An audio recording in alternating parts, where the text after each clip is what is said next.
Mr. Henry Kwek. Madam Deputy Speaker, I stand in support of today's motions. Trade-off and sacrifices. These are terms that are frequently associated with effort to fight climate change. But for Singapore, beyond sacrifices, there are also opportunities. I see great opportunity for Singapore to create numerous green-collar jobs, not just for future graduates, but also matured PMETs, which is a rare opportunity that we can and must seize right now. I see opportunity for Singapore as the finance, governance, and connectivity hub of the region to transform and influence industries way beyond our shores, thereby cementing our regional hub status for one more generation. I see opportunities for Singapore to strengthen climate justice by becoming the trusted carbon trading hub of Asia, by facilitating resource transfers from rich countries and consumers to help those with less become more sustainable, thereby empowering all of us to save the world together. Before I share my reasons for optimism, let's do a quick stock take of where the world is after COP26 and after 2 years of pandemic. We all read the disappointing recent headlines on coal power plants that was not categorized, not phased out, or how there was a lack of new ambitious commitment, or how a lone US senator torpedoed America's ambition to go even greener. But beneath these headlines is a tsunami of real changes driven by at least two forces. One, the financial and business sector has finally woke up to their responsibility to the earth. Yes, I fully expect that governments to fall short in making the necessary $2.4 trillion annual zero carbon emission investments. But at the same time, the global financial asset management sector, with 100 trillion of assets under the leadership of BlackRock, has started making substantial progress towards ESG investments. And major businesses are beginning to commit. More than 5,000 corporations have joined the race to zero. 1,000 have pledged to science-based targets. And I see major private-public partnerships formed to tackle heavy emitting industries, spur new green technologies, and to drive green procurements. And there's an emerging consensus that being green is not just the cost of doing business, but also the basic moral standard that consumers expect from businesses. Two, there's at least a global consensus that climate justice is important and the well-off must transfer resources to the less well-off. In fact, the concept of loss and damage fund is now clearly in the agenda for COP27 in Egypt this year. Now, driven by changing consumer expectations and guided by green finance and accounting standards, the private sector can shift towards sustainable production and compensate the affected communities. This can be a huge shift given that private enterprises and not governments are responsible for most production in the world. And when there's so much money, so much resources being directed towards sustainability, towards climate justice, you can imagine that accountability and trust will become absolutely paramount. But while there are some reasons for being optimistic, there are also hurdles that must be overcome. For example, because there's many emerging sustainable finance, accounting, and carbon trading standards that are Western-centric, there's also an urgent need for them to factor in international, especially Asian perspectives. Another hurdle is that in this age of stiffening geopolitical competition, there's a risk that sustainability may get weaponized by selected countries or trading blocs to create non-tariff barriers.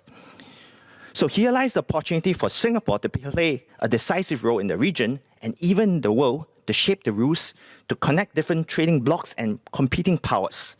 And by doing so, we can transform Singapore into the sustainable finance, business, and trusted carbon trading hub of Asia. Now, how can we do this to capture the possibilities? One, actively contribute to the adoption of frameworks and standards for Asia. Currently, there are many standards and frameworks by key organizations. And just to name a few of these organizations, they include the Sustainability Accounting Standards Board, the Climate Disclosure Standard Boards, Global Reporting Initiative, Task Force for Climate-Related Climate Disclosures, UN, EU, UK have their own standards. Indeed, there's a lot of work to ensure that what we do in Asia is compatible and interoperable with the rest of the world, and to ensure that standards are compatible between industries. Specifically, this means that Singapore must anchor the Asian chapters of these international frameworks and standard-setting bodies in Singapore to encourage them to work together. We should also actively steer Singapore professional leaders who are in the accounting, auditing, and management consulting firms to get involved in these bodies so that they can build up expertise not just for themselves, but also for their younger Singapore-based professionals entering into the workforce. Doing this first task will ensure that the global sustainable framework and standards make sense for Asia and Singapore, and that the global standards are of sufficiently high standards. 2. Get our sovereign wealth fund, especially Temasek, to spur Singapore to companies to embrace and pilot these new green finance and accounting standards. While standards for businesses have begun to emerge in London and EU, there's insufficient in-depth corporate adoption. The adoption effort of our Temasek-linked companies who are in Asia will go far to ensure that our standards are meaningful and relevant beyond the West. 3. Through MAS and SGX, push for FIs and asset management companies to adhere to these new regulations for both the debt market as well as the equity market. I hope that in the process of us, the government, issuing government bonds, we can also shape government's approaches in evaluating green investments so as to shape the Asian norm in green infrastructure financing. 4. Build a comprehensive green economy ecosystem. We must actively anchor emerging ESG, fintech, ESG data vendors and depository, ESG procurement platforms such as the G17 and Matcha initiatives in Singapore. We must also encourage existing companies in Singapore in the credit rating, asset management space to create ESG solutions. We can also get our largest accounting, auditing, management consulting, and legal firms to partner with international standard bodies as well as to establish Center of Excellence in Singapore. 5. We can encourage Singapore-based companies to use the new Climate Impact X, the new global carbon exchange launched by Singapore. Climate Impact X enable the purchase of high-quality carbon credits directly from specific projects, including reforestation effort in the region. When consumers see companies buy high-quality carbon credits, their trust in the company's action are strengthened, and this sparks a virtuous cycle, inspiring more companies to do more for the environment. 6. We can put together a national utility for business sustainability, like how our trade net serves the import and export business. By national utility, I mean that getting our sustainable ecosystem players and our government agencies to provide cloud-based services to enable Singapore-based companies to report emission, purchase green products, and buy carbon credits. 7. Create a Singapore Industry Association or alliance specifically for sustainable finance, business, and carbon trading. Now, these areas are very regulatory driven and are distinct from businesses focused on environment, tech, or clean energy.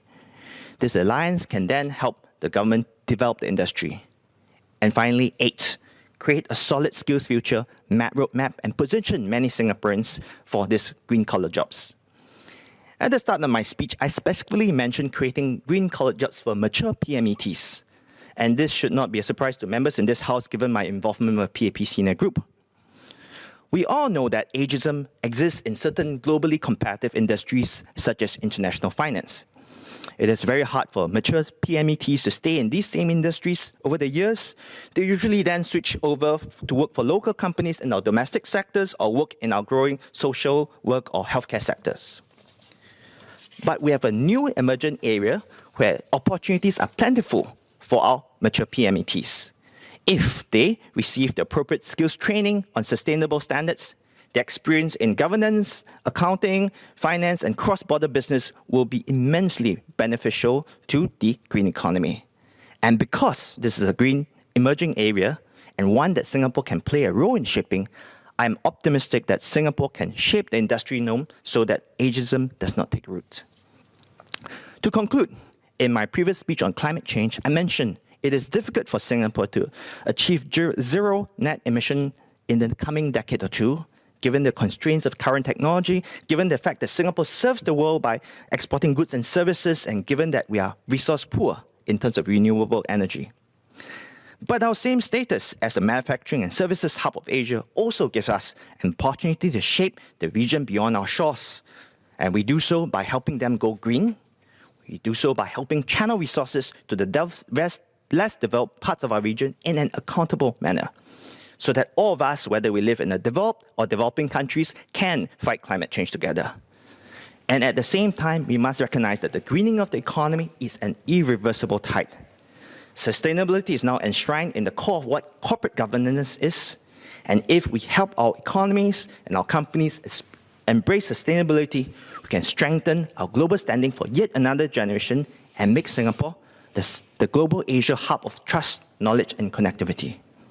I would like to end by thanking PAP's Youth Wing, as well as the many climate change activists and passionate business professionals who I met for shaping my views in this rapidly changing field. With that, I stand in support of the motion. Thank you.